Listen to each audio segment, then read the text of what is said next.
Okay, so let's just round this section off with our final video, where we'll just have a look at a question that involves two curves that intersect. So what we're going to do is look at the sketch and use those sketches to help us answer questions as you might do in an exam regarding how many points of intersection the curves have got. So here we go. Part A. It says sketch the graphs of y equals x, x plus 2, 3 minus x, and y equals minus 2 over x. And again, make sure you read these questions clearly. It says showing clearly coordinates of all the points where the curves cross the axes. So we've got to make sure we're including all our intercepts.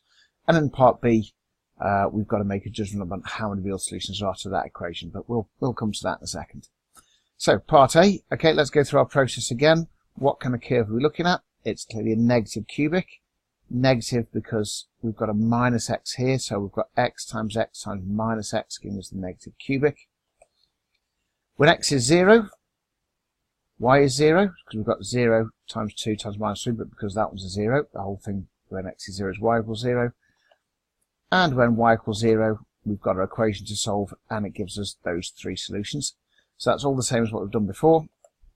So let's have a look at our sketch, put on the values, draw our cubic. It's a negative cubic, so we've got to start at the top left, go down to the bottom right, and there we go. So there's our sketch, and clearly I've shown all the points very clearly where it intersects the axes. We've now got our second curve, and notice this one is a negative reciprocal curve,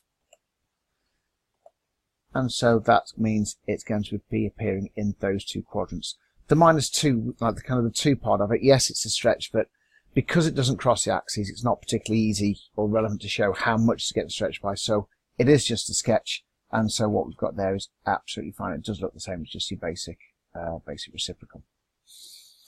Okay, so there's our sketch, and already hopefully you're looking at the sketch thinking, you know what, you can see what's going on with part B. But let's have a look at it. We've got that equation to solve, and he said we're not actually solving it, we're just stating how many roots it's got. And if you look at the equation that we've got here, it's essentially, you can see it's made of the two curves we had before, but notice this is now positive because essentially what was happening is if we had where these two curves meet, we'd have x, x plus 2, 3 minus x on one side, and you'd have minus 2 over x on the other side. Move that over, and it becomes a positive. So this equation here is essentially gives us the solution to where the two curves we've got in our sketch meet. And so we're saying, using your sketch, state giving a reason how many real solutions we've got. Well, clearly we have got two solutions since there are 2 points of intersection of these curves that we can clearly see on our sketch.